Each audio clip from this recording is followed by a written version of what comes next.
Dios les bendiga, hermanos. Les habla su hermano y amigo José Plasencia del canal La Fe de la Iglesia. Y en esta ocasión estaremos tratando el tema de la doctrina protestante conocida como la fe sola o la sola fide, como se le conoce en latín.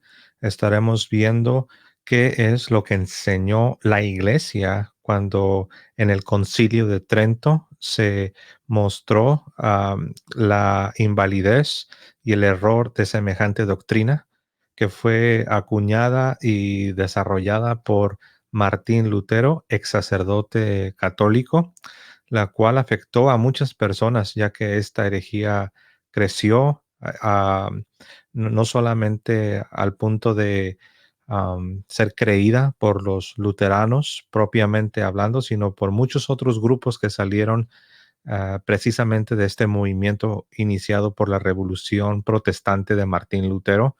Y aún hasta el día de hoy, hermanos, hay diferentes am, grupos, denominaciones protestantes, luteranos, anglicanos, presbiterianos, bautistas y todos los demás grupos que han surgido en los últimos 200 años, conocidos como evangélicos, bien o mal, pero así se les conoce, es la etiqueta más popular. Y todos ellos han heredado este error de Martín Lutero, conocido como la fe sola, es decir, que el hombre se salva únicamente por la fe. La pregunta, ¿es esto verdad? La pregunta es, ah, ¿qué debe pensar el católico acerca de esta enseñanza y cómo nosotros podemos comprender primeramente y también mostrar a otros la falsedad de esta doctrina? Como ya lo mencioné, el Concilio de Trento, que se celebra en el año 1546. Recuerden que Martín Lutero comienza a desarrollar sus doctrinas a partir de 1517 gradualmente, pero ya de manera más clara, una vez que él decide rebelarse de manera oficial, por así decirlo, contra la iglesia, a partir del 1520, principios de 1521, después de que él ya de una manera manifiesta y bueno, ahora sabemos irreversible, él se revela contra la iglesia y fue desarrollando esta doctrina. Y aproximadamente 25 años después, cuando se comienza el concilio ecuménico de Trento en el 1546, es cuando la iglesia se da a la tarea de manera sistemática refutar y también condenar esta creencia que el hombre es justificado por la fe sola. Bueno, aquí tengo, y lo voy a leer para todos ustedes, hermanos. Tengo lo que se conoce como el Catecismo de Heidelberg. Catecismo de Heidelberg es uno de los catecismos que refleja la doctrina de Martín Lutero. No es el único, ya que recuerden que el movimiento de Lutero rápidamente se fracturaría, terminando en múltiples grupos, y cada uno de esos grupos desarrolló sus confesiones, sus catecismos. Pero este en particular, el de Heidelberg, voy a leer lo que es el numeral 60. Es a manera de pregunta y respuesta, así es como está desarrollado este catecismo. Y en la pregunta 60 leemos: ¿cómo eres justo ante Dios? Respuesta: por la sola verdadera fe en Jesucristo. De tal suerte, dice el catecismo, de tal suerte que aunque mi conciencia me acuse de haber pecado gravemente, lo que en la Iglesia Católica conocemos como pecar mortalmente.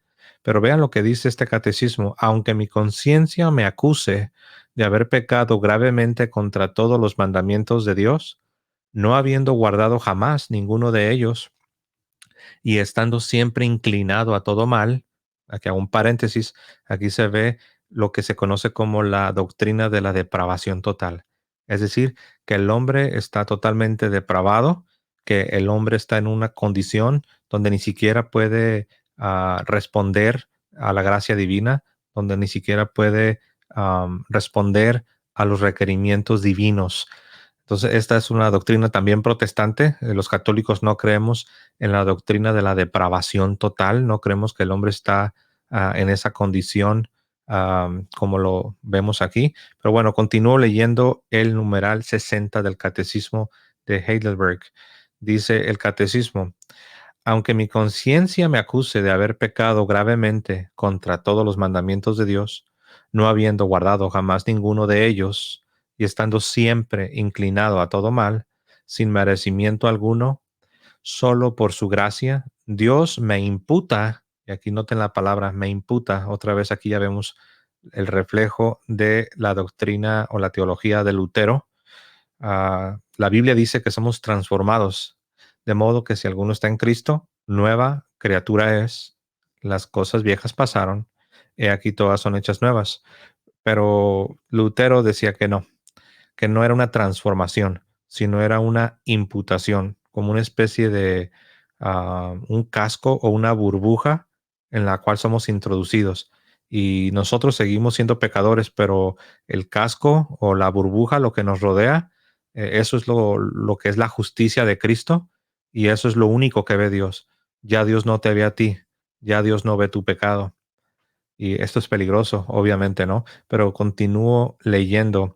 Nos dice este numeral 60 del Catecismo de Heidelberg: y estando siempre inclinado a todo mal, sin merecimiento alguno, solo por su gracia, Dios me imputa y da la perfecta satisfacción, justicia y santidad de Cristo, como si no hubiera yo tenido ni cometido algún pecado.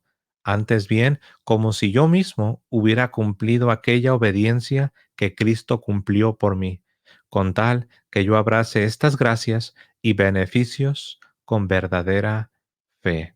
Bueno, como ya me escucharon, me detuve un par de ocasiones para, es que no quiero leer solo de corrido, porque podemos perder lo que se está diciendo. Aquí ya vemos varios errores. Vemos el error de afirmar que es la fe sola, número uno.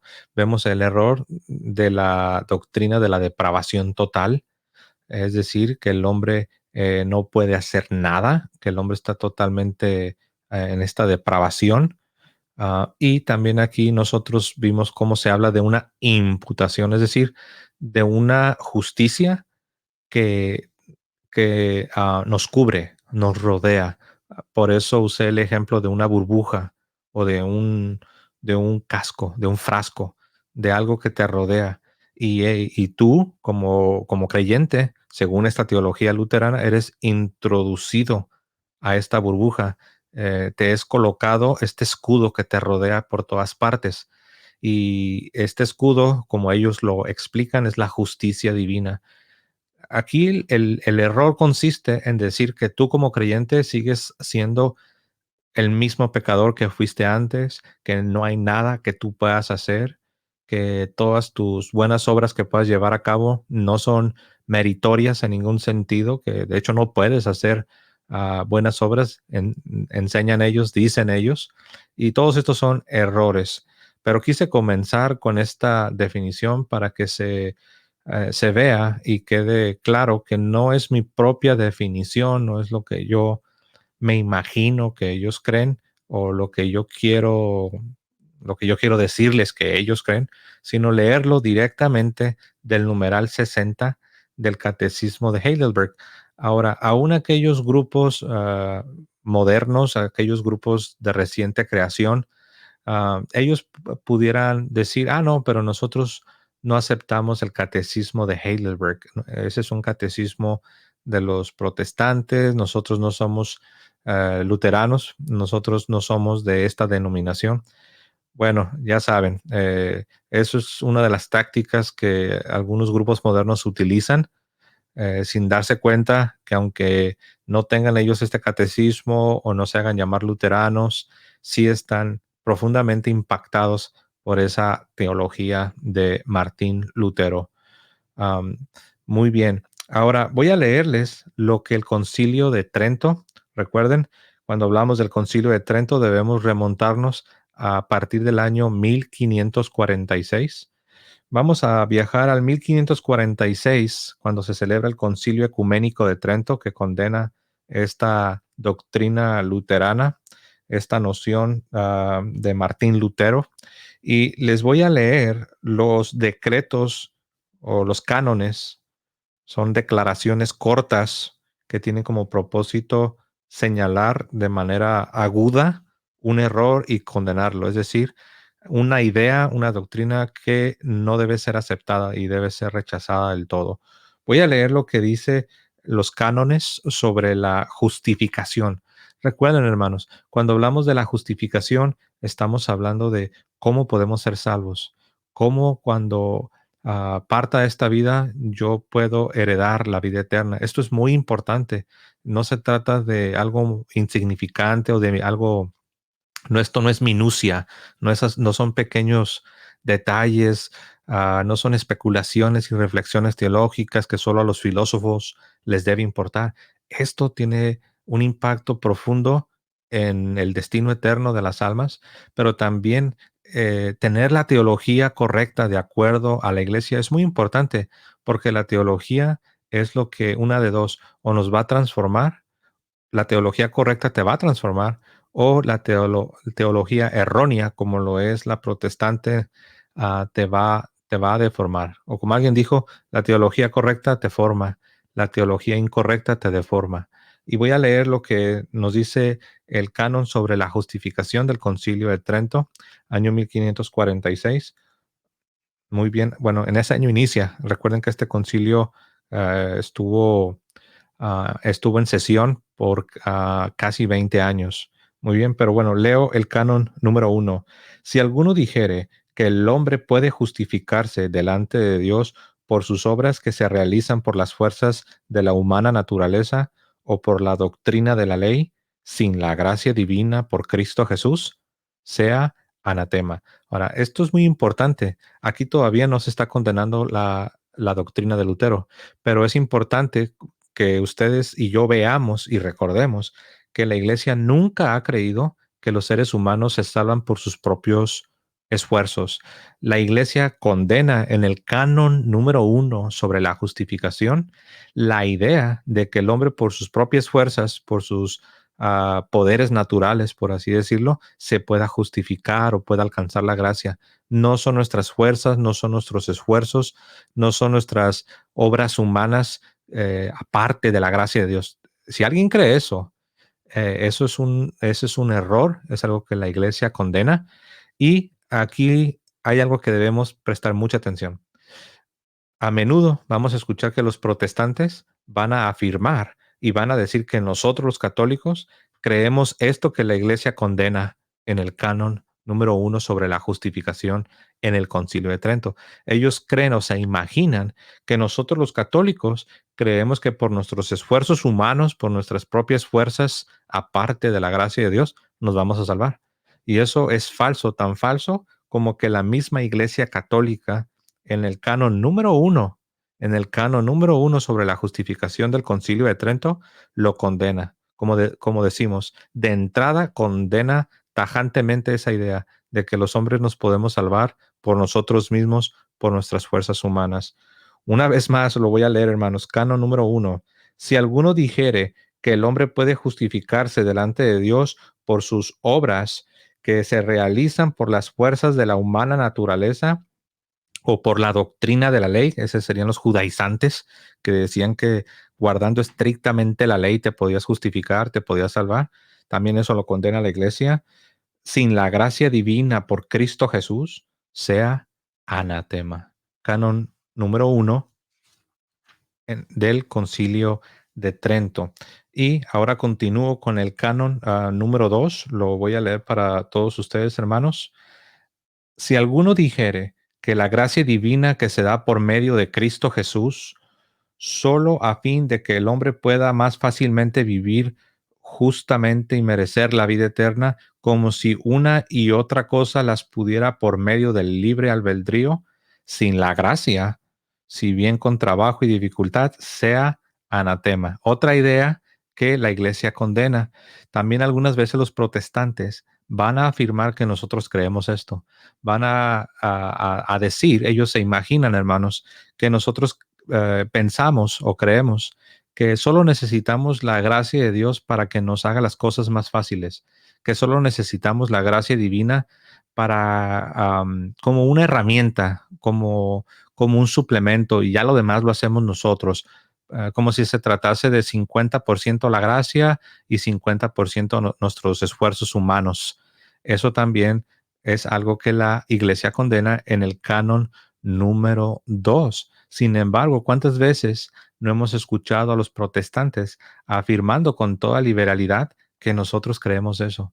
Que la gracia es 50% y nosotros el otro 50%.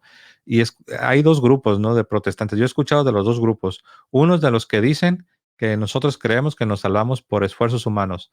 Y el otro grupo, que es del que les estoy hablando, el grupo número 2, que han estudiado un poco más y saben que sí nosotros sí creemos en la gracia divina para la salvación, pero ellos tratan de salirse por la tangente, tratan de encontrar una manera de acusarnos y condenarnos diciendo que creemos en 50-50, 50% la gracia divina y 50% mis esfuerzos humanos. Eso también es falso. La iglesia ya lo condenó en el canon número 2 del Concilio de Trento. ¿Ok?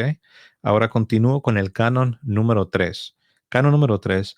Si alguno dijere que sin la inspiración proveniente del Espíritu Santo y sin su ayuda puede el hombre creer, esperar, llamar o arrepentirse como conviene para que se le confiera la gracia de la justificación, sea anatema. Lo voy a volver a leer porque este tercer canon está un poco más complejo, pero vean lo que dice. Si alguno dijere que sin, y aquí está la clave para entender este canon, sin la inspiración preveniente del Espíritu Santo y sin su ayuda, ¿puede el hombre creer o esperar o amar o arrepentirse? Si alguno cree que sin la inspiración del Espíritu Santo, que siempre se adelanta a nuestra creencia, a nuestra esperanza, a nuestro creer, a nuestro amar, a nuestro arrepentirnos del pecado, si alguno afirma que para todas esas cosas que yo acabo de mencionar no es necesaria la inspiración preveniente, es decir, que se adelanta, preveniente del Espíritu Santo, sea anatema. Y algunas veces también se escucha a algunos grupos así llamados evangélicos diciendo que nosotros no creemos esto, que nosotros no creemos que es el Espíritu de Dios lo que nos debe llevar al arrepentimiento, a la fe, al amor a Dios, a la esperanza. Y como ya vieron, el canon número 3 también condena a los que piensan que no es necesaria la inspiración preveniente del Espíritu Santo para poder arrepentirse, para poder amar a Dios, para poder creer, para poder amarlo.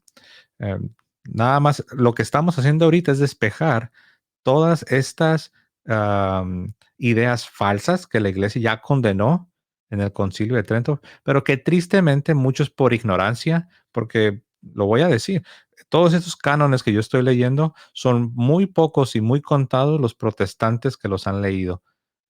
Si los hubiesen leído y los hubiesen comprendido, no estarían afirmando semejantes cosas sobre nosotros los católicos, ya que la misma iglesia condena esas ideas. Canon número 4. Si alguno dijere que el libre albedrío del hombre, movido y excitado por Dios, no coopera en nada, asintiendo a Dios que le excita y llama para que se disponga y prepare para obtener la gracia de la justificación y que no puede discernir si quiere, sino que como un ser inánime, como un ser muerto, por así decirlo, nada absolutamente hace y se comporta de modo meramente pasivo, sea anatema. Aquí ya estamos entrando a la condenación de los errores de Martín Lutero y sus seguidores, porque ellos enseñaban eso, que el hombre no tiene libre albedrío, que el hombre está, por eso les mencionaba al principio, que ellos creen en la depravación total.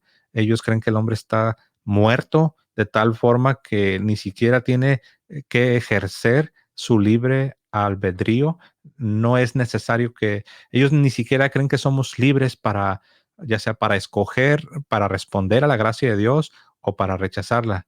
Ellos por eso hablan de los predestinados, de los elegidos, porque dicen que si tú eres un elegido, si tú eres un predestinado, entonces esta gracia es la que te va a invadir, te va a conquistar y te va a hacer que creas.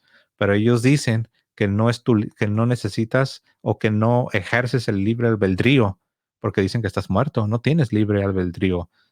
Por eso hablan de la corrupción total. Y especialmente fue Calvino el que más énfasis puso en esta, en el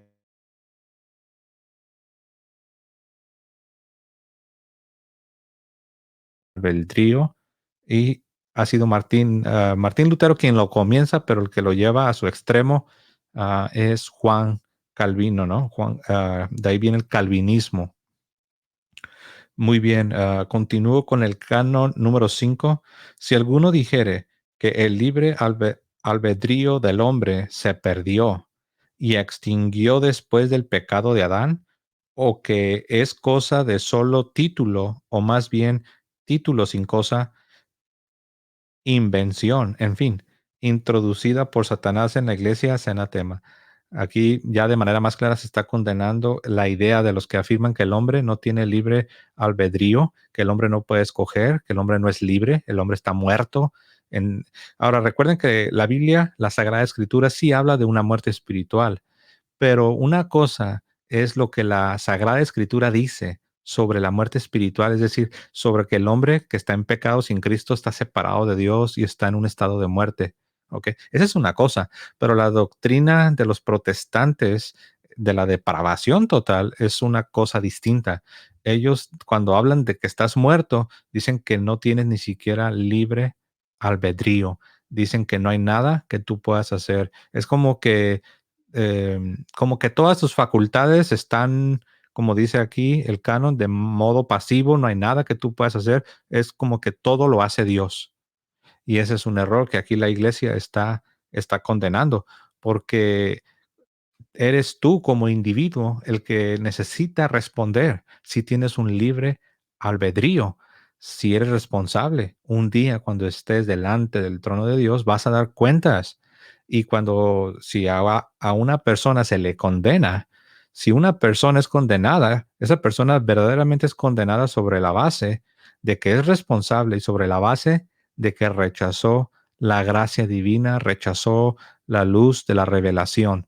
No, no, de otra manera, la condenación de un individuo, de una persona que no es libre, que no puede escoger, que no tiene libre albedrío, no tendría justificación, no tendría sentido. Por eso la iglesia condena esa doctrina de la depravación total que niega que el ser humano tenga un libre albedrío. Recuerden que el libre albedrío es la capacidad que tenemos para responder a Dios, para responder a la gracia o para rechazarla. Es con lo que tomamos decisiones. Muy bien. O la libre voluntad, dirían algunos. Muy bien, continúo con el canon número 6.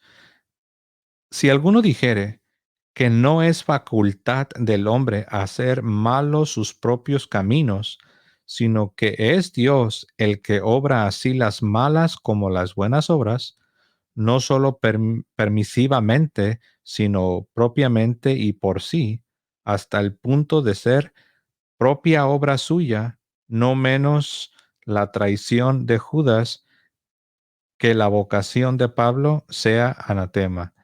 Ahora noten lo que está diciendo este canon 6, porque hay quienes, hay que decirlo, no todos los que creen en estas doctrinas protestantes, no todos llegan a este extremo que estoy leyendo. Sin embargo, muchos sí. Y ya en el tiempo de la Revolución Protestante ya se habían formado grupos de personas que sí estaban creyendo que todas las obras, sean buenas o sean malas, son últimamente obra de Dios. Y eso es un error, porque eso es un error porque nada malo procede de Dios. Dios no ni siquiera puede ser tentado a lo malo. No hay nada malo, no hay nada pecaminoso que provenga de Dios. Sin embargo, hay quienes empujando al límite, empujando al extremo las ideas luteranas, llegaron a afirmar que todas las obras, tanto buenas como malas, eran últimamente obra divina, obra de Dios, ya sea la traición de Judas, que es algo malo, como nos dice aquí el canon, como la vocación de Pablo, que es algo bueno, que todo lo hizo Dios. Y eso es un gran error. Muchos calvinistas, no todos, muchos calvinistas están influenciados por este pensamiento, por esta forma de hacer teología. Canon 7. Si alguno dijere que todas las obras que se hacen antes de la justificación, por cualquier razón que se hagan, son verdaderamente pecados, o que merecen el odio de Dios, o que con cuanto mayor vehemencia se esfuerza el hombre en prepararse para la gracia, tanto más gravemente peca, sea anatema. Muy bien. Tú dirás, ¿a poco es posible que hay personas que crean esto, que aún las cosas buenas que tú hiciste antes de la conversión son pecaminosas? Sí, Lutero enseñaba fuertemente esta doctrina. Lutero decía que no solamente las buenas obras antes de la conversión, sino que también Lutero afirmaba que también después de la conversión, tus buenas obras estaban también manchadas o estaban mezcladas con pecado. Ese es el error, uno de los errores principales de Martín Lutero. La teología de Martín Lutero estaba impregnada por esta forma de pensamiento, que aún en tus momentos más santos, en tus momentos más sagrados, aún en tus altas, por así decirlo, todos sabemos que en la vida cristiana tenemos momentos, tenemos altibajas, tenemos momentos en los que estamos más fuertes, en otros momentos estamos débiles e incluso sucumbimos a las tentaciones. Sin embargo, Martín Lutero decía que aún en tus momentos más santos, en tus momentos más sagrados, las cosas buenas que pudieras hacer no son perfectas y que estaban manchadas por el pecado. Eso es un error que la iglesia condena, como lo acabamos de leer de manera clara aquí en este Canon 7, que voy a leer otra vez la primera parte. Canon 7.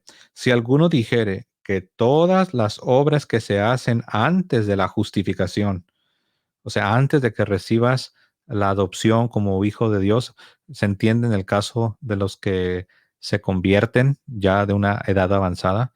Si alguien afirma que las obras que esta persona que ya se convirtió, las obras que hizo esta persona antes, si alguien dice que aún las buenas obras son pecaminosas, ese es un error. Y dice así, si alguno dijere que todas las obras que se hacen antes de la justificación, por cualquier razón que se hagan, son verdaderos pecados, o que merecen el odio de Dios, o que con cuanto mayor vehemencia se esfuerza el hombre en prepararse para la gracia, tanto más gravemente peca. Nada más para que vean, esta es una doctrina perniciosa, por eso la iglesia la ha señalado y la ha condenado, porque ellos dicen que si una persona hace una buena obra y aun si esta persona se esfuerza mucho por hacer esta buena obra antes de la conversión, dicen que no es buena obra, al contrario, que si tú te esfuerzas, que si de manera vehemente la haces, más gravemente estás pecando. Am, es, es, es, am, es tan grande este error que es difícil explicarlo. ¿Cómo es posible que alguien pueda creer que una buena obra que hace un pagano o un inconverso sea mala, sea un pecado? Pero eso Martín Lutero lo enseñó. Aquí les cuento una anécdota. En mi tiempo de protestante estaba yo en una congregación bautista reformada y recuerdo que era el año nuevo, si no me equivoco, era el año nuevo del 2015, si mi memoria no me falla, año nuevo del 2015, era el primer servicio del año. Y recuerdo que uno de los ministros en esta iglesia bautista reformada ah, dijo de manera pública, delante de todos, dijo que le quería pedir perdón a Dios porque había caído en el error de que en el año nuevo él, él había determinado esforzarse aún más por vivir una vida santa. Y dice, ahora quiero pedir perdón porque sin darme cuenta estaba yo queriendo hacer algo para agradar a Dios cuando ahora entiendo, decía este señor, ahora entiendo que no hay nada que yo pueda hacer para agradar a Dios. ¿Se dan cuenta cómo la teología afecta a las personas, su forma de pensar, su forma de obrar, su forma de ver a los demás? Y yo me sentí muy mal. Yo todavía era un protestante 100%, yo no era católico, pero recuerdo que Am, a mí algo me dijo, esto no está bien. Esta forma de pensar es antinatural. No es algo malo, no es un pecado querer obrar el bien o aún hacer el bien, aun si no eres un cristiano. La buena obra, la buena obra siempre será una buena obra, independientemente de tu condición, independientemente si eres converso o no, si eres cristiano o no. La buena obra no deja de ser una buena obra. ¿Ok? Muy bien, vamos a continuar aquí, hermanos. En el canon 8, si alguno dijere que el miedo del infierno por el que doliéndonos de los pecados nos refugiamos en la misericordia de Dios o nos abstenemos de pecar, es pecado o hace peores a los pecadores, sea anatema. Wow. Vean lo que dice este canon 8, hermanos. Si alguno dijere que el miedo del infierno, por el que doliéndonos de los pecados, nos refugiamos en la misericordia de Dios, o nos abstenemos de pecar, es pecado, o hace peores a los pecadores, sea anatema. Tú dirás, ¿por qué estos cánones tienen que estar señalando esto? No crean que estos cánones se escribieron nada más porque sí. Había predicadores, había teólogos, había grupos, denominaciones, por así decirlo, que estaban enseñando estas cosas. Y todas estas cosas son las que son promovidas por Martín Lutero y su revolución, por su teología, que no sé por qué algunos llaman, le ponen el sobrenombre a la doctrina de Lutero como la teología de la consolación. Pues yo no sé cuál consolación, porque te lleva más bien a una desesperanza donde te hace verte a ti mismo como un monstruo espiritual, donde te hace verte a ti mismo no como criatura a imagen de Dios, sino como una especie como una deformación de aquello que algún día fue digno y aquello que algún día reflejaba la imagen divina y ahora es todo lo contrario. Y eso no lo enseña la iglesia. Sí hemos caído. Cuando nuestros padres, Adán y Eva, cayeron, la raza humana cayó y pecamos y nos manchamos, pero no nos convertimos en unos monstruos espirituales. No perdimos la libre voluntad, el libre albedrío. No nos hemos convertido en unas criaturas que aborrecen a Dios con todas sus fuerzas y que nunca podemos responder a los impulsos de la gracia divina o de la revelación, ya sea la revelación natural, la creación, nuestra conciencia, que nos hablan y nos dan testimonio de la existencia y de la bondad de Dios. De acuerdo a la teología luterana, no hay nada que puedas hacer. Eres como un monstruo que estás en una dimensión desconocida y solo aquellos predestinados, solo aquellos escogidos antes de la fundación del mundo son los que son despertados sin que haya una respuesta humana, solamente porque Dios te predestinó. Y entonces es cuando ya comienzas a tener libre voluntad. Y, y aquí lo paradójico es que aún después de que eres despertado, según esta doctrina, aún todavía continúas en una condición de desesperanza, porque el Lutero decía que aún ya como convertido, no solo antes, sino ya después de convertido, aún todavía tus obras buenas estaban manchadas, aún todavía no había nada bueno o nada que tú pudieras hacer que le agradara a Dios.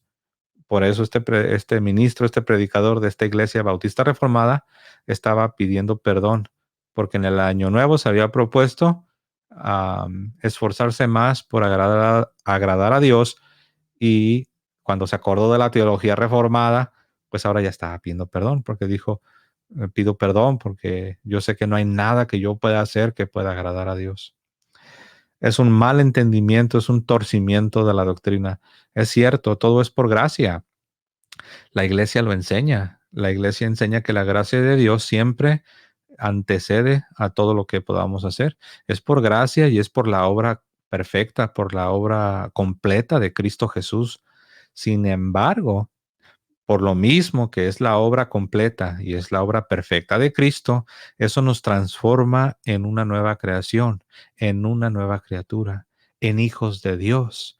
Y es así como nosotros respondemos a la gracia divina y podemos obrar el bien y podemos hacer cosas que verdaderamente agradan a Dios, podemos hacer buenas obras que no están manchadas por el pecado. Eh, Realmente es una vida nueva, una vida con esperanza, una vida donde podemos progresar en santidad. En la teología de Martín Lutero no se puede progresar porque siempre dicen que tú sigues siendo el mismo, que lo único que importa, ¿recuerdan la analogía que les mencionaba al principio, hermanos? La teología de Lutero es como que el individuo entra en una burbuja, en un casco, en un escudo que lo rodea. Y el individuo sigue siendo un pecador empedernido, sigue siendo sucio, y lo único que Dios ve es la burbuja, lo de afuera, la justicia de Dios. ¿Se acuerdan de esto? Pues eso no es lo que enseña la Biblia, no es lo que enseña la iglesia. De modo que si alguno está en Cristo, nueva criatura es. Nueva criatura es. No dice eres una criatura cubierta o eres una criatura rodeada con la justicia. No, tú eres una nueva criatura, una nueva creación. Y ahora tú debes crecer en esa justicia, crecer en esa santidad, crecer en esa transformación donde te vas asemejando cada vez más conforme progresas, te vas asemejando a Jesucristo. Por eso dice San Pablo en su carta a los Corintios que la gloria de Cristo de grado en grado se va reflejando en nosotros conforme vamos respondiendo a la gracia divina, conforme nos apartamos del pecado, conforme progresamos en santidad, en virtudes, todo por gracia y todo es posible por la obra de Cristo. Sin embargo, es necesaria nuestra respuesta, es necesaria nuestra obediencia, es necesario ejercer el libre albedrío y decirle sí a Dios. Y si crecemos, si nos transformamos, si vivimos una vida que verdaderamente le agrada a Dios, movida por el gran motor de la gracia divina, pero no como Lutero, que enseñaba lo contrario. Por eso la iglesia condena las herejías que comenzó a enseñar Martín Lutero. Ahora, miren, era tan fuerte el deseo que tenía Martín Lutero de probar su teología, que él incluso llegó, hermanos, llegó a aumentarle a la Biblia, llegó a quitarle y llegó a aumentarle. Cosa interesante, ¿no? Porque a los protestantes les gusta mucho repetir aquel pasaje de la Sagrada Escritura que se encuentra tanto en el libro de Deuteronomio como en el libro del Apocalipsis, donde dice que no le aumentemos nada y que tampoco debemos quitarle nada a la Sagrada Escritura. Sin embargo, el mismo fundador del protestantismo, el mismo padre de la Revolución Protestante, Martín Lutero, él hizo precisamente eso. Por un lado, le aumentó a la escritura y por el otro lado, le quitó a la escritura. Tú dirás, ¿cuánto le aumentó? Bueno, pues yo te voy a dar la respuesta. Romanos 3:28. Primero lo leo, después lo explico y les voy a decir qué fue lo que aumentó. Romanos 3:28 nos dice lo siguiente. Concluimos pues, y estoy leyendo de la Reina Valera 60, revisión 60. Concluimos pues que el hombre es justificado por fe, sin obras, sin las obras de la ley. Concluimos pues que el hombre es justificado por fe, sin las obras de la ley. Número uno, quiero explicarlo. Aquí el apóstol San Pablo, en su carta a los romanos, está refutando a los herejes conocidos como los judaizantes. Sí, los judaizantes eran herejes y tú dirás, ¿y cómo sabes que eran herejes? Porque la iglesia se reunió en concilio y en un concilio se condenó a la herejía de los judaizantes. ¿Qué creían los judaizantes? Bueno, los judaizantes creían que aparte de ser un cristiano, aparte de creer en Cristo, debías también someterte a todas las exigencias de la ley de Moisés. Debías circuncidarte, guardar los rituales, las ceremonias. Es decir, para ellos no era suficiente ser un cristiano. Para ellos no era suficiente tener la fe en Jesucristo, que no es la fe de Lutero, no es una fe sola, sino es una fe viva. Recuerden que la fe sin obras está muerta. Para los judaizantes no era suficiente tener esta fe viva que justifica y salva, sino que ellos decían que era necesario también uh, circuncidarte, guardar las ceremonias, las exigencias de la ley. En otras palabras, era como una especie de ser cristiano, pero y también ser judío. En otras palabras, eso se le conoce como judaizar, es como volver al judaísmo. Es como que si ser cristiano solo es una parte de, pero tú debes continuar siendo un judío, debes continuar con el sábado, debes continuar con la circuncisión, debes continuar con las exigencias de la ley mosaica, las ceremonias, todas estas cosas que los judíos llevaban a cabo en sus vidas. Eso es una herejía y la iglesia lo condenó por medio de un concilio. Noten que la iglesia no condenó esa herejía por medio de sola escritura, por medio de solo la Biblia, como ahora dicen los protestantes. Y eso lo ves en la misma Sagrada Escritura, en el libro de los Hechos, Hechos en el capítulo 15. Ahí se convoca el primer concilio de la iglesia. Ven que la iglesia de la Biblia, la iglesia bíblica, la iglesia primitiva, convocaba concilios. La iglesia primitiva no resolvía controversias con versículos o con solo Biblia, como ahora nos quieren decir. No, la iglesia bíblica, la iglesia primitiva, resolvía controversias convocando concilios. Pero bueno, ahora, volviendo a Romanos 3:28, aquí San Pablo está refutando esa idea de los judaizantes. Por eso San Pablo dice, concluimos pues que el hombre es justificado por fe, sin las obras de la ley. Ahora, Martín Lutero. Martín Lutero le aumentó a la palabra de Dios. Aquí en este pasaje de Romanos 3:28, él aumentó después de donde dice concluimos que el hombre es justificado por fe, él ahí abrió un espacio y aumentó la palabra sola para que dijera concluimos pues que el hombre es justificado por la fe sola.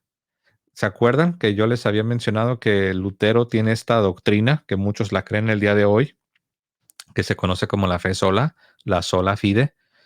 Y él, para justificar su doctrina, él fue a Romanos 3:28 y le agregó la palabra sola. Ahora, si tú vas al texto griego, jamás vas a encontrar esa palabra sola. No está en el texto, no es parte del texto griego. Él se la aumentó para que dijera que el hombre es justificado por la fe sola. Ahora tú dirás, bueno, ¿y cuál es el problema? Que diga fe sola. Pues es que sí hay mucho problema, porque cuando Martín Lutero aumenta la palabra sola, él lo que está haciendo es insertar su doctrina de la fe sola, que las buenas obras no son parte de la justificación. Y esto es algo que la iglesia condenó, pero que también la Sagrada Escritura lo condena claramente y tajantemente. Si uno va a Santiago capítulo 2, en el verso 24, uno va a leer las siguientes palabras. Vosotros veis, pues, que el hombre es justificado por las obras, obviamente por las obras cristianas, no las obras de la naturaleza humana, las obras cristianas que vienen de la gracia de Dios. Nos dice Santiago, vosotros veis pues que el hombre es justificado por las obras y no solamente por la fe. Wow.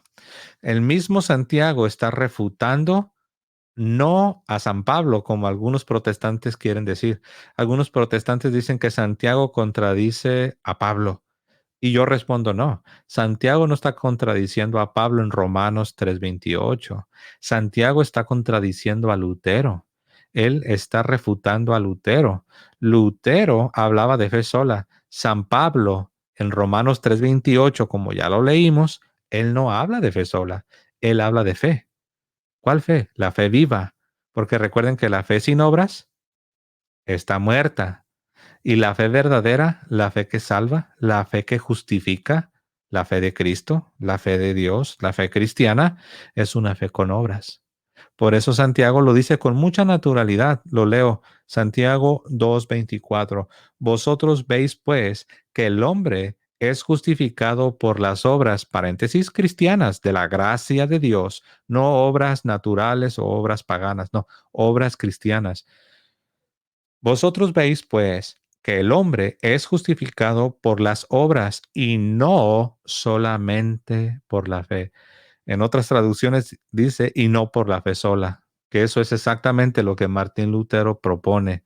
Miren, yo les dije hace un momento que Martín Lutero le aumentó, pero también le quitó a la palabra de Dios. Y la Biblia en Deuteronomio y en Apocalipsis condenan el quitarle o agregarle a la palabra de Dios, cosa que Martín Lutero hizo. Ya vimos, en Romanos 3:28 le aumentó la palabra sola para tratar de justificar su doctrina de fe sola. Y acá en Santiago, pues miren lo que quiso hacer, y digo quiso hacer porque al final sus seguidores no cayeron en ese error, pero Martín Lutero, él en lo personal, él sí le quitó el libro de Santiago a la Biblia. La Sagrada Escritura condena el que tú le quites a la Escritura. La misma Biblia condena el que tú le quieras quitar algo a la Biblia. Bueno, Martín Lutero rechazó la inspiración divina de la carta de Santiago y él no la aceptaba como palabra de Dios. Algunos, para tratar de escapar esta realidad, dicen, no, pero al final los seguidores de Lutero, ellos no le siguieron el rollo, por así decirlo. Es decir, ellos no estuvieron de acuerdo y al último sí dejaron Santiago. Sí, pero no estamos viendo eso. Lo que estamos viendo es cómo Martín Lutero, para defender su doctrina de que el hombre es salvado, el hombre es perdonado, el hombre es justificado por la fe sola, por un lado le aumentó a Romanos 3:28 y por el otro lado le quitó la carta de Santiago, la rechazó como divinamente inspirada. Ese es el punto, ya que si sus seguidores no cayeron, gracias a Dios que no cayeron en ese error y no le siguieron el rollo, como se dice, que bueno, eso es bueno, pero Martín Lutero sí la rechazó y sí negó la inspiración divina de Santiago con tal de poder sostener su doctrina de la fe sola. ¿Por qué? Porque Santiago 2:24 claramente refuta directamente la idea de una fe sola. Cosa curiosa, los protestantes creen todavía en eso de la fe sola. Es interesante. Ellos se conforman con decir, no, pero al último los seguidores de Lutero sí dejaron Santiago. Sí, pero el problema está que Santiago sí lo dejaron. Y- pero lo que no abandonaron los seguidores de Lutero fue la doctrina de Lutero. O sea, ¿cómo les puedo explicar? Voy a tratar de ser lo más claro que yo pueda. Lutero inventó una doctrina. Para poder defender esa doctrina, rechazó la inspiración divina de Santiago, porque Santiago contradice su propia doctrina. Entonces, para poder salirse con la suya, rechazó la inspiración divina de la carta de Santiago. Ahora, sus seguidores dijeron, no, eso es demasiado. No, no, no, Santiago sí debe estar en el Nuevo Testamento. Pero lo que no hicieron sus seguidores, que sí lo tendrían que haber hecho para ser consistentes, lo que no hicieron fue rechazar también la idea de la fe sola, la cual Santiago condena. Entonces, se quedaron con el libro de Santiago, o con la carta, perdón, se quedaron con la carta de Santiago en el Nuevo Testamento, pero también se quedaron con el error de Martín Lutero, el cual dependía de que Santiago no estuviese en la Biblia, de que Santiago no estuviese en el Nuevo Testamento. En otras palabras, cayeron en una inconsistencia muy grave. Al menos Lutero, al menos Martín Lutero, por decirlo así, le tendríamos que aplaudir, le tendríamos que aplaudir porque él, para ser consistente, dijo, bueno, yo voy a defender la fe sola, pero también tengo que rechazar Santiago, porque Santiago condena esta idea de la fe sola. Al menos intentó ser consistente, pero sus seguidores cayeron en esa grande inconsistencia. Por un lado, se quedan con Santiago, que condena la fe sola, y por el otro lado, siguieron defendiendo y enseñando la fe sola. Wow, como ya se dieron cuenta, esto es algo grave y es algo que trae consecuencias a la vida de los creyentes. Por eso la iglesia condenó la idea de la justificación por la fe sola. No somos justificados, no somos salvados, no somos perdonados por la fe sola. Somos nosotros salvados, somos justificados, somos perdonados por la fe viva. ¿Y cuál es la fe viva? La fe viva es la fe que en Santiago nos habla, una fe que va acompañada de las buenas obras. De hecho, les voy a leer el verso 20. Estamos en Santiago, Santiago 2:20. Lo leo, voy a leer desde el 19 en adelante. Santiago 2:19. ¿Tú crees que Dios es uno? Bien haces. También los demonios creen y tiemblan. Ellos también creen, también tienen una fe, pero es una fe sola.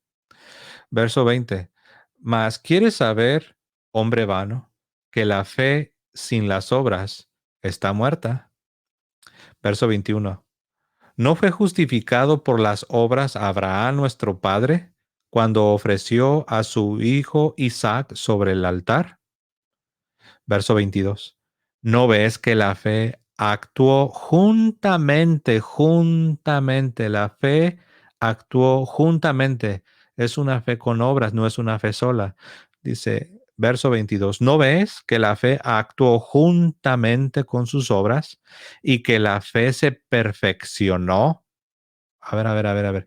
¿La fe se puede perfeccionar? Sí. De acuerdo a la Biblia, la fe, para ser perfecta, para ser una fe viva, una fe que salva, debe ser acompañada, debe ser perfeccionada. Y vean lo que dice el resto del verso. Verso 22. Y que la fe se perfeccionó por las obras. Y se cumplió la escritura que dice, Abraham creyó a Dios y le fue contado por justicia y fue llamado amigo de Dios. Wow. Verso 24. Vosotros veis, como diciendo, ven, ya se los demostré. Vosotros veis pues que el hombre es justificado por las obras de la gracia, las obras de la gracia divina, por las obras y no solamente por la fe. Ya se dieron cuenta, hermanos, cuál era la razón por la que Martín Lutero rechazó la inspiración divina de Santiago, que aunque sus discípulos no le hicieron caso y sí retuvieron Santiago en el Nuevo Testamento, de todas maneras Martín Lutero sí rechazó. Y saben algo interesante, no tenemos registro histórico de que Martín Lutero haya cambiado de forma de pensar en cuanto a estos libros, porque Santiago no fue el único, ¿eh? Fueron varios libros, fueron 4 libros del Nuevo Testamento que Martín Lutero rechazó. Dijo que eran libros buenos para leer, para edificación, pero que no eran de inspiración divina. Y aquí voy a citar textualmente a Martín Lutero, como dijo él, no forman parte de mi canon. Así hablaba él, mi canon. De hecho, cuando los discípulos de Martín Lutero le informaron a Martín Lutero que los estaban refutando, diciendo que la palabra sola no aparece en Romanos 3:28. ¿Saben qué contestó Lutero cuando sus discípulos le estaban diciendo esto? Lutero contestó, No importa, díganles a estas personas, díganles que el doctor, el doctor Martín Lutero, así lo traduce y así es. Tenía una soberbia muy grande este señor Martín Lutero. Muy bien, hermanos, vamos a ver, tengo bastante información, como ustedes ya se habrán dado cuenta, no es un tema muy fácil que digamos fácil en el sentido de que hay mucha información la cual debemos comprimir para llevar a cabo este estudio.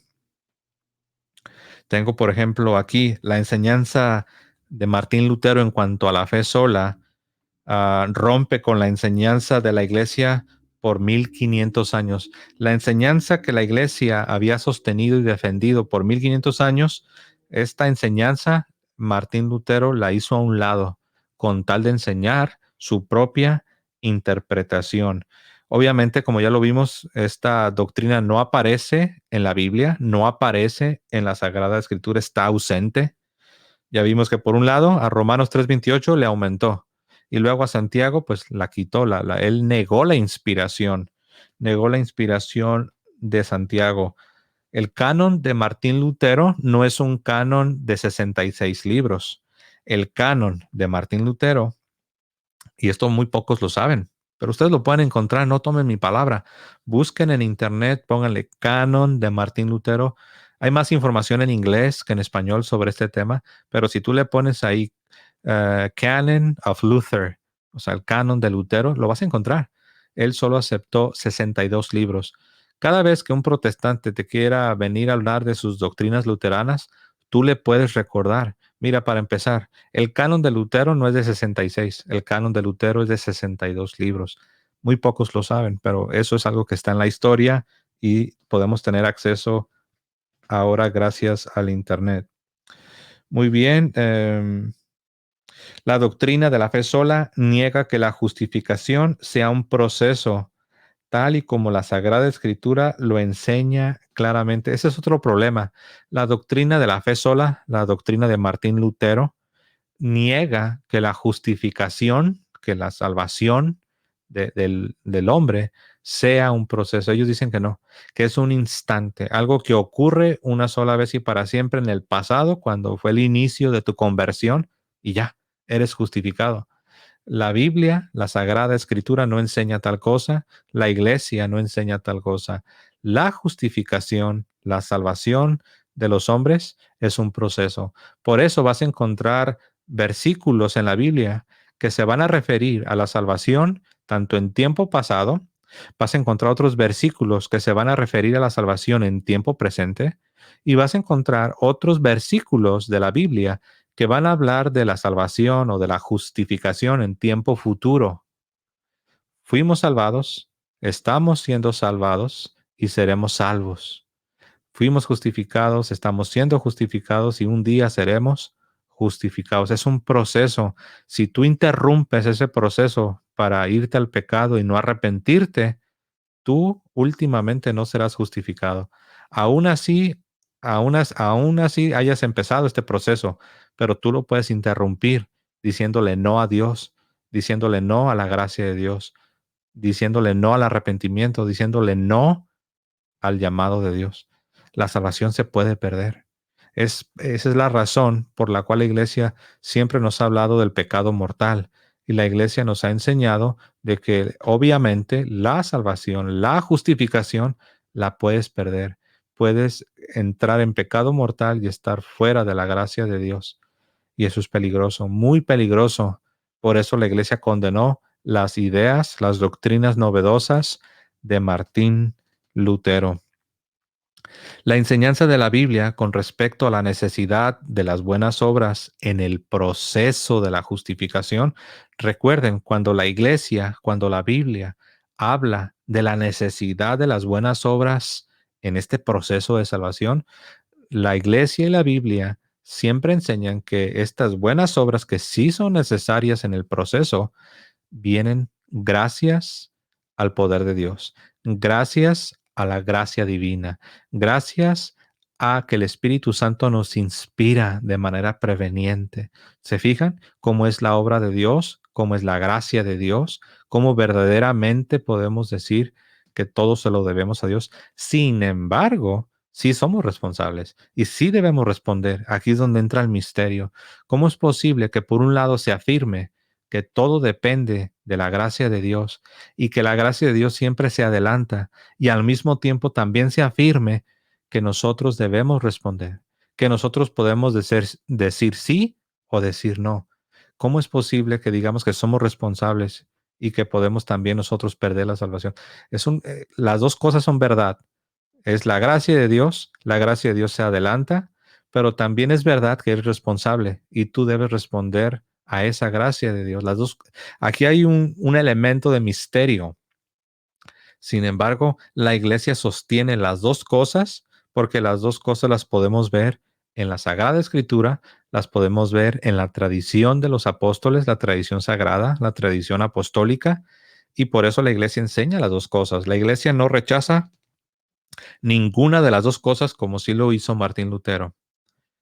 Es una doctrina, lo que enseña la iglesia es algo completo, es algo pleno, es algo holístico, que está completo, ¿no? La iglesia no te va a enseñar solamente una parte, la iglesia no va a enseñar como los grupos protestantes enseñan. Vas con los calvinistas, te enseñan una parte, vas con los arminianos, te enseñan otra cosa. No, la iglesia pone todo junto y te enseña el panorama completo. La iglesia afirma las dos cosas. Es la gracia, pero también tú tienes un libre albedrío y debes responder y eres responsable. Y en el día del juicio vas a ser responsable. Muy bien, continuamos. Una persona puede creer toda la enseñanza. Esto es importante, hermanos. Una persona puede creer toda la enseñanza de la Biblia, puede creer toda la enseñanza de la iglesia y de la Biblia y aún así estar perdida si no tiene buenas obras o el amor de Dios no mora en esta persona, quedando claro que una fe sola, o la fe sola, como la llamó Martín Lutero, ni justifica ni asegura la salvación eterna de una persona. Una persona puede afirmar, puede decir que cree o que asiente intelectualmente a lo que la iglesia enseña y la Biblia enseña, pero si esta persona no está en un proceso de transformación donde las buenas obras están presentes en su vida, esta persona no puede tener ni debe tener la seguridad de la salvación como afirman los protestantes. Está engañando. Aún puedes ser católico, aún puedes profesar el catolicismo, pero si en tu vida no están estas buenas obras que deben ser parte del proceso de salvación, de justificación, eh, te estás engañando a ti mismo. Las buenas obras son parte de este proceso de salvación, son parte del proceso de la justificación. Todo comienza con el bautismo, pero ahí no acaba, ahí empieza. Todo comienza con la justificación del bautismo. Es el inicio, es el nacimiento de esta justificación.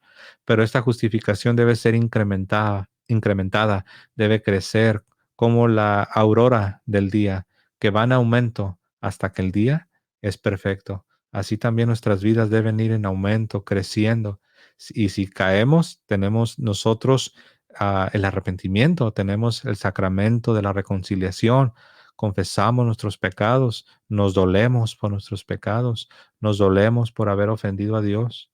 También somos movidos por un temor de que no queremos ir a la condenación, pero lo más perfecto es que sea que nos dolamos por el pecado, por el solo hecho de que hemos ofendido a Dios, hemos deshonrado a Dios.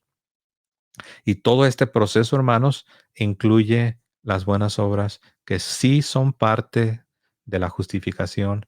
Estas buenas obras que sí perfeccionan la fe, como dice Santiago, las buenas obras, las obras perfeccionan la fe. La fe sin obras está muerta. La fe sola está muerta, por eso no salva. La fe acompañada de las obras de la gracia, de las buenas obras cristianas, es una fe viva. Por eso es la fe que salva. La fe sola no salva. La fe sola es una herejía.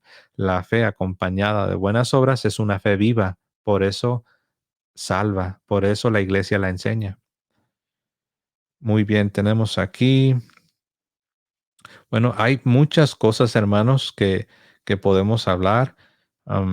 Tengo aquí yo, por ejemplo, algunos aspectos esenciales que nos disponen en lo que es la justificación. Y esto es algo que Martín Lutero rechazó y los protestantes rechazan. Por ejemplo, miren, estas son cosas que nos preparan o que nos disponen para recibir la justificación de Dios, la salvación de Dios.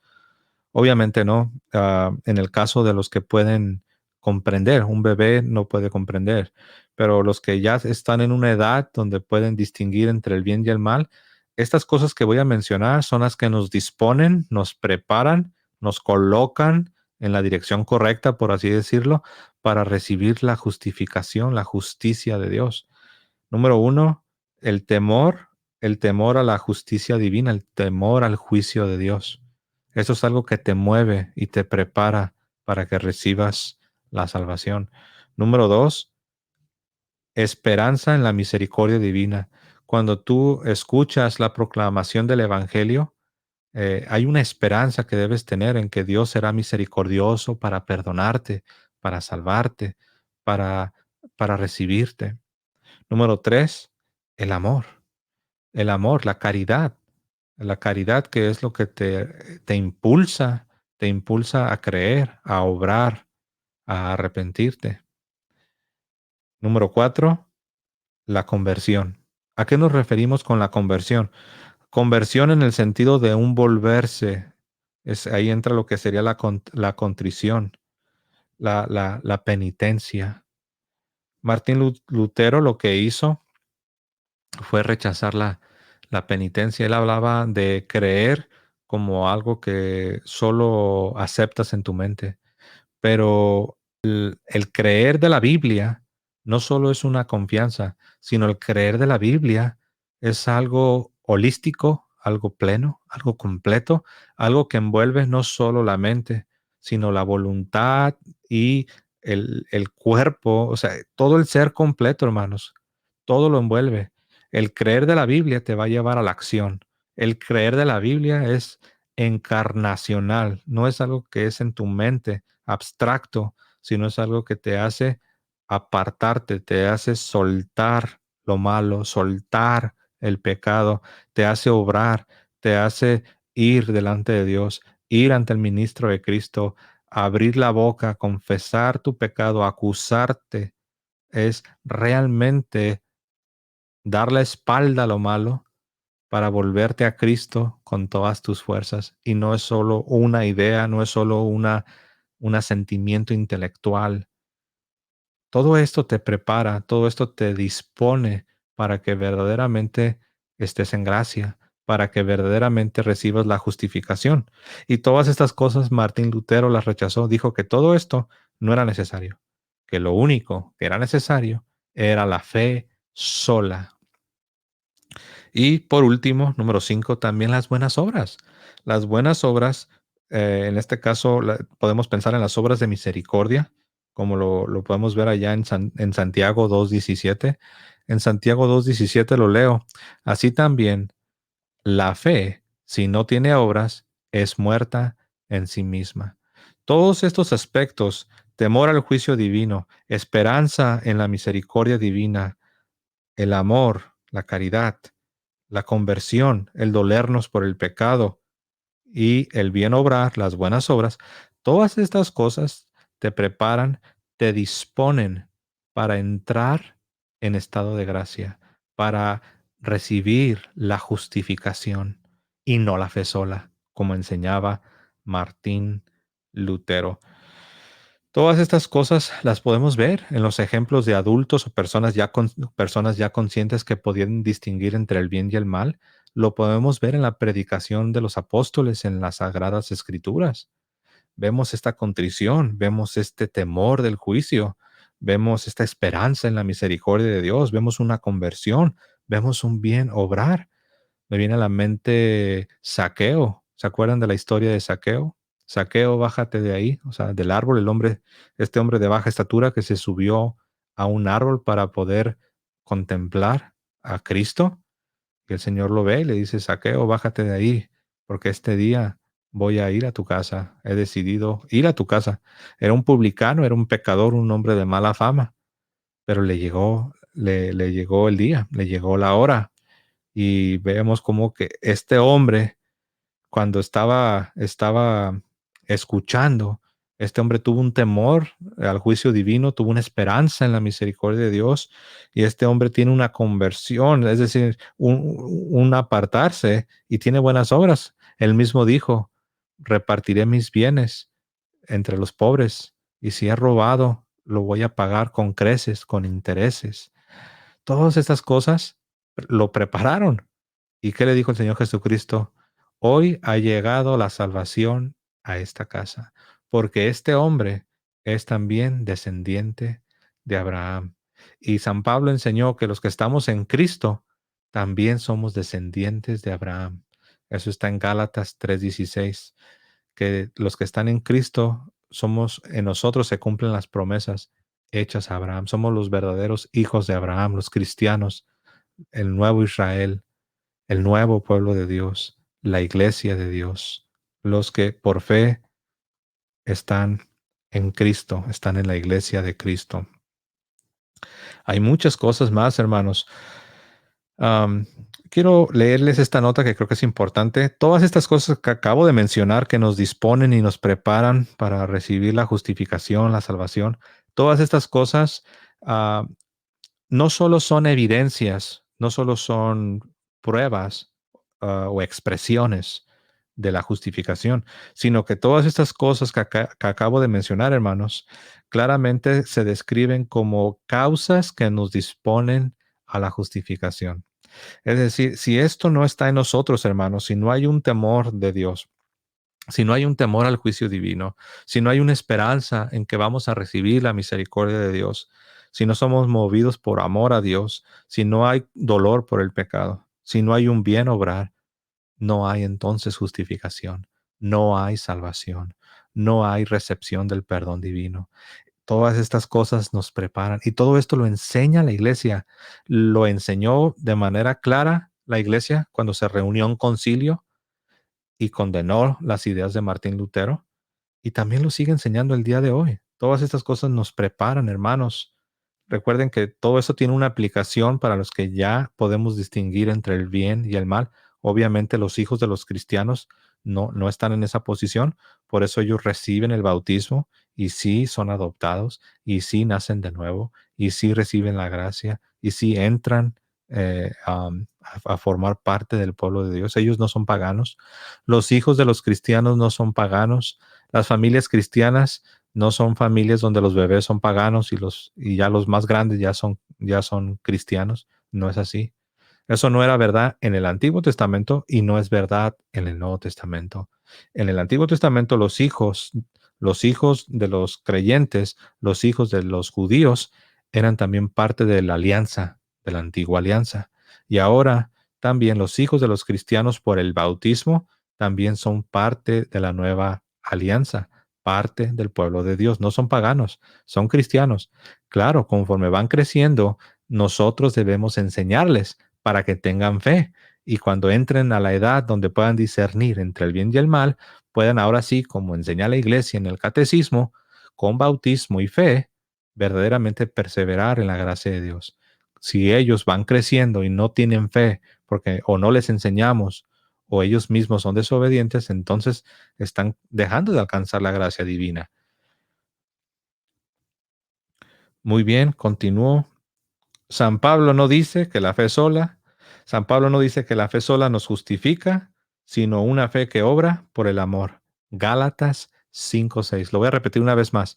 San Pablo no dice que la fe sola nos justifica, sino que San Pablo dice que es una fe que obra por el amor.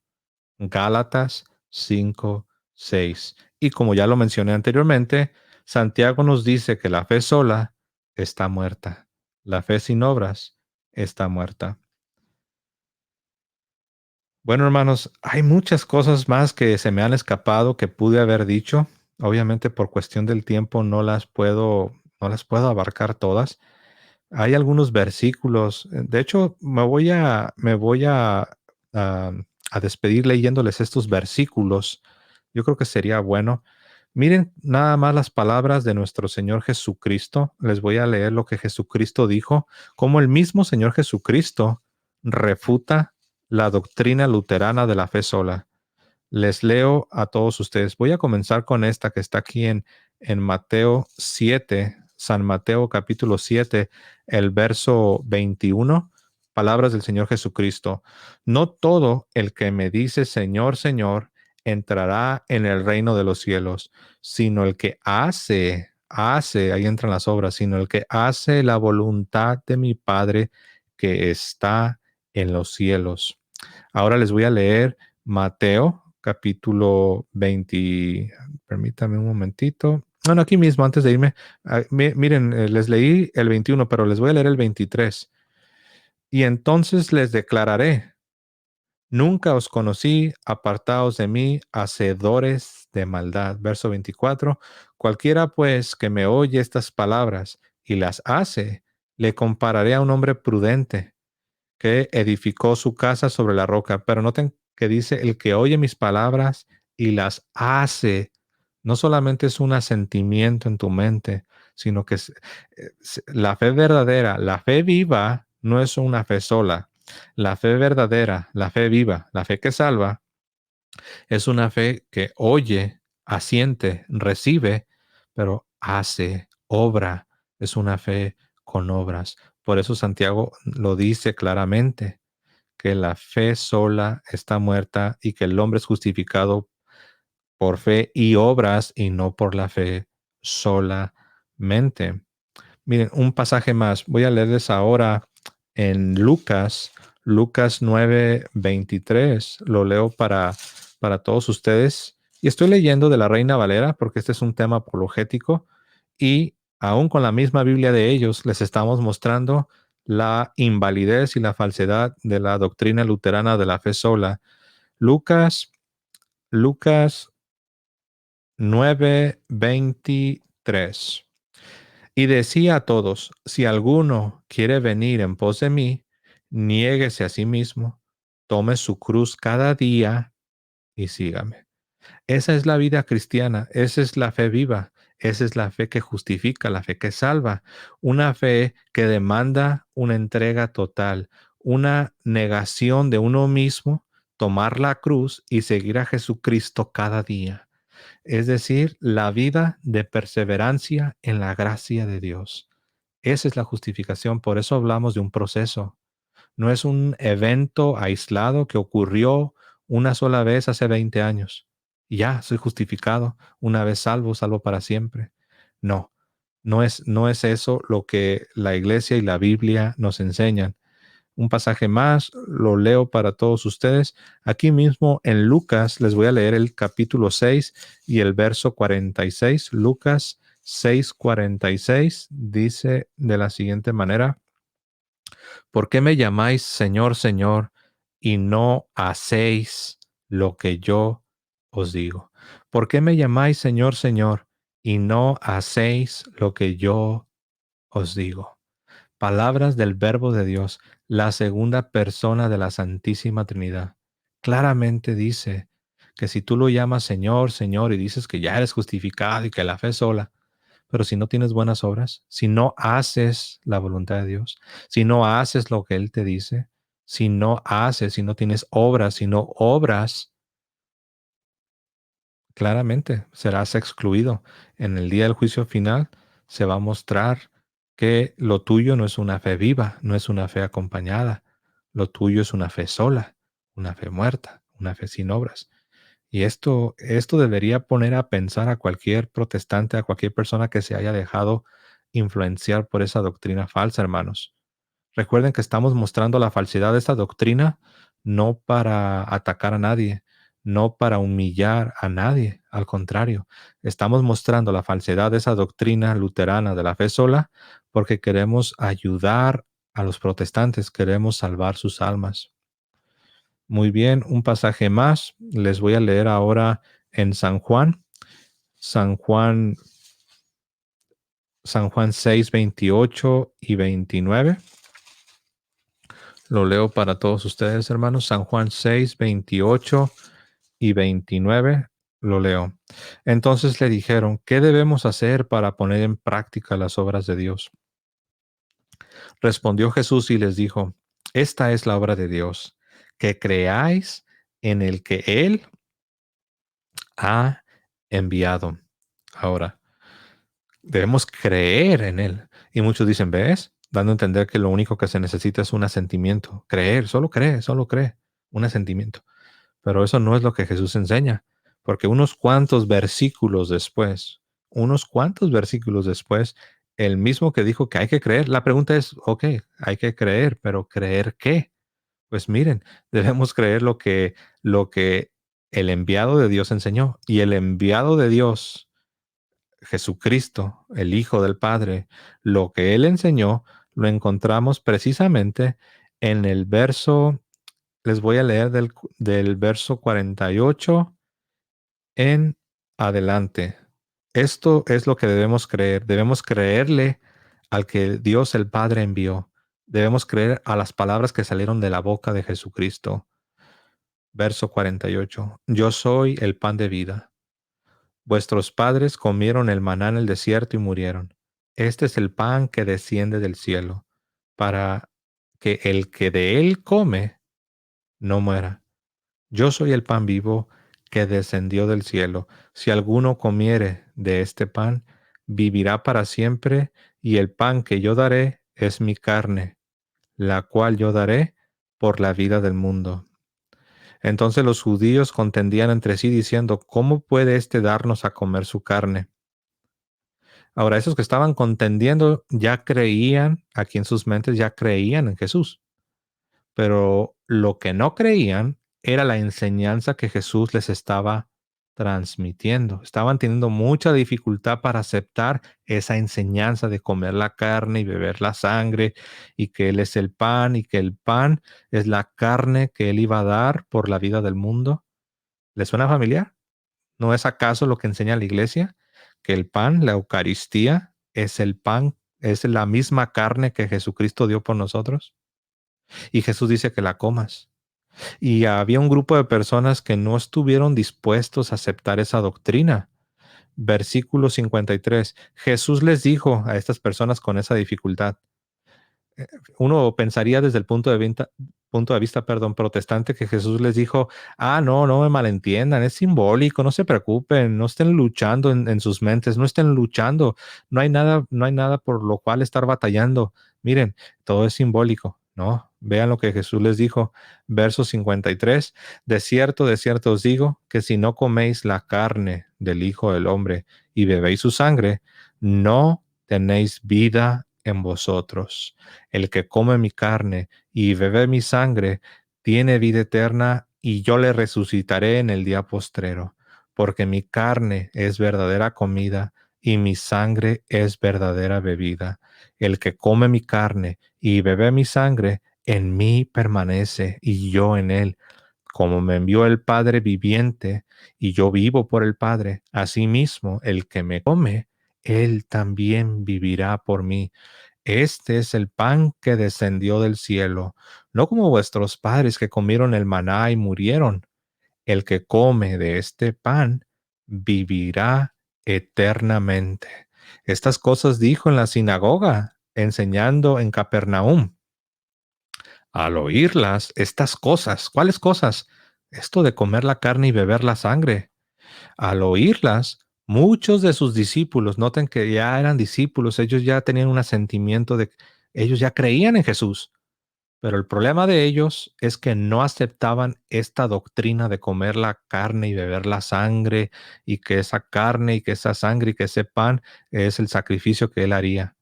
Pues vean, al oírlas, muchos de sus discípulos dijeron, dura es esta palabra, ¿quién la puede oír? Sabiendo Jesús en él mismo que sus discípulos murmuraban de esto, les dijo, ¿esto os ofende? ¿Esta enseñanza que les acabo de dar los ofende? ¿Esta doctrina que les estoy transmitiendo los ofende? ¿Esta idea de comer la carne y beber la sangre que es mi sacrificio los ofende? ¿Esto los ofende? ¿Acaso esto se va a convertir en la piedra de tropiezo para que ya no me sigas hasta las últimas consecuencias. Vean lo que dice 62. Pues, ¿qué si vieres al Hijo del Hombre subir a donde estaba primero? O sea, Jesús les está diciendo, miren, ustedes están batallando con esta doctrina que obviamente incluye algo sobrenatural. ¿Cómo es posible comer la carne y beber la sangre? Y Jesús les pone otro ejemplo de otra doctrina que también es sobrenatural, la ascensión al cielo. Les dice, pues, ¿qué si vieres al Hijo del Hombre subir a donde estaba primero? Verso 63. El Espíritu es el que da vida. La carne para nada aprovecha. Las palabras que yo os he hablado son espíritu y son vida. Jesús les está diciendo, miren, lo que yo les acabo de enseñar, esto da vida. Lo que yo les acabo de decir de comer la carne y beber la sangre, esto es espiritual, esto es espíritu. Deben creerlo, deben aceptarlo. La carne para nada aprovecha. En otras palabras, la incredulidad de estos hombres no los iba a llevar a ninguna parte. La incredulidad de estos discípulos, esta dificultad para recibir las palabras, eso es carnalidad. Y Jesús les dice, la carne para nada aprovecha. Y les dice, el espíritu es el que da vida. Y esta doctrina que yo les estoy dando es espíritu. Esto da vida. Esto viene de Dios. Ahora, Jesús no se la pasó enseñando durante buen rato que su carne debían comerla y que su carne era verdadera vida y que les iba a dar vida eterna, para al último de decir que esa carne de Jesús para nada aprovecha, porque algunos lo malinterpretan y se ves, aquí dice en este versículo que la carne para nada aprovecha, como que quieren dar a entender que Jesús está hablando de su cuerpo precioso, de su cuerpo santo que iba a dar en la cruz. Jesús ahí no está hablando cuando dice la carne para nada aprovecha. Jesús no está hablando de su precioso cuerpo santo que iba a dar en la cruz. Jesús no está hablando de eso. Jesús está hablando de la incredulidad de estos discípulos, por la cual ya muchos ya no lo querían seguir. Y Jesús les dice, esa carnalidad, esa carne para nada aprovecha. El espíritu es el que da vida. Y lo que yo les he hablado es espíritu, es verdad, es verdadero, es de Dios, es espíritu. No es algo carnal, no es algo que les vaya a hacer el mal. Vean lo que dice el siguiente versículo, 64. Pero hay algunos de vosotros que no creen. ¿Se fijan? ¿Se fijan cómo Jesús conecta la carne con la incredulidad? La carne para nada aprovecha. Y vean lo que dice el versículo 64. Pero hay algunos de vosotros que no creen. ¿Qué es la carne a la que Jesús se refiere que la carne para nada aprovecha? Es la incredulidad. Es el rechazo de la doctrina de comer la carne y beber la sangre de Jesucristo. Pero hay algunos de vosotros que no creen, porque Jesús sabía desde el principio quiénes eran los que no creían y quién le había de entregar. Es interesante cómo aquí San Juan el Evangelista, en este comentario editorial, la segunda parte del verso 64, conecta la incredulidad en la Eucaristía con la traición de Judas. Porque aquí lo dice, porque Jesús sabía desde el principio quiénes eran los que no creían, quiénes eran los que no aceptaban esta doctrina y quién le había de entregar. Y dijo, por eso os he dicho que ninguno puede venir a mí si no le fuere dado del Padre. Desde entonces, verso 66, estamos en Juan 6, 66. Desde entonces, muchos de sus discípulos volvieron atrás y ya no andaban con él. ¡Wow! Rechazar esta doctrina de comer la carne y beber la sangre es sinónimo de ya no andar con él. Ahora, si alguien por ignorancia lo hace, bueno, ahí vemos que mm, es diferente porque ya no hay una culpabilidad porque la persona en verdad es un ignorante. Pero si alguien escucha esta doctrina y de todas maneras la rechaza, esa incredulidad, ese rechazo de esta doctrina de comer la carne y beber la sangre, la cual te da la vida eterna, ese rechazo es sinónimo de ya no andar con él. Es una apostasía. De hecho, eso sucedió en este pasaje. Vean lo que dice el siguiente versículo. Dijo entonces Jesús a los 12, ¿queréis acaso iros también vosotros? Le respondió Simón Pedro, Señor, ¿a quién iremos? Tú tienes palabras de vida eterna, y nosotros hemos creído y conocemos que tú eres el Cristo, el Hijo del Dios viviente. Vean qué palabras de San Pedro. San Pedro está respondiendo, Señor, nosotros creemos que tus palabras, nosotros creemos que tu doctrina que nos estás enseñando de comer tu carne y beber la sangre, y que esta carne y esta sangre nos da la vida eterna, nosotros creemos que son palabras de vida eterna. Algunos también agarran estas palabras de San Pedro y las sacan totalmente de contexto. Como que si todo lo que Jesús acaba de enseñar de comer la carne y beber la sangre y que comer la carne de Cristo y beber la sangre, eso te da la vida eterna. Como que si todo eso no lo dijo. Y dicen, ves, aquí San Pedro dice que las palabras de Jesús, o sea, que la Biblia, esa es la vida eterna. Y se les olvida que cuando San Pedro está diciendo, nosotros creemos que tú tienes palabras de vida eterna, cuando dice palabras de vida eterna, se está refiriendo al contexto inmediato. ¿Y cuál es el contexto inmediato? Es la doctrina de comer la carne y beber la sangre. Y San Pedro dice, nosotros creemos que estas palabras son palabras de vida eterna. ¿A quién iremos? Quise terminar de esta manera, hermanos, porque estamos hablando de la falsedad de la doctrina luterana de la fe sola, la sola fide. Y esa doctrina falsa de Lutero de la fe sola también enseña que la Eucaristía no es algo necesario para la salvación. Ellos enseñan que únicamente la fe sola. La iglesia no enseña eso. La iglesia nos enseña que debemos recibir todas las palabras de Jesucristo, incluyendo estas palabras de San Juan capítulo 6. ¿Se dan cuenta cómo esa idea de la fe sola es lo único necesario para ser salvado, para ser perdonado, para ser justificado? La respuesta es no.